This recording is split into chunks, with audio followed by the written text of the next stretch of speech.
তসলিমা নাসরিনের লেখা অন্তরীণ। কখনো কোনোদিন যদি অন্তরীণ হতে হয় তোমাকে, যদি শেকল পরায় কেউ পায়ে, আমাকে মনে করো। যদি কোনোদিন যে ঘরটিতে তুমি আছো সে ঘরের দরজা ভেতর থেকে নয়,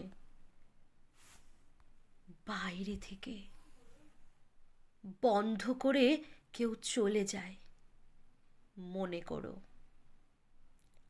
সারা তল্লাটে কেউ নেই, তোমার শব্দ শুনে, মুখ বাঁধা, ঠোঁটে শক্ত সেলাই, কথা বলতে চাইছো কিন্তু পারছো না, অথবা কথা বলছো, কেউ শুনতে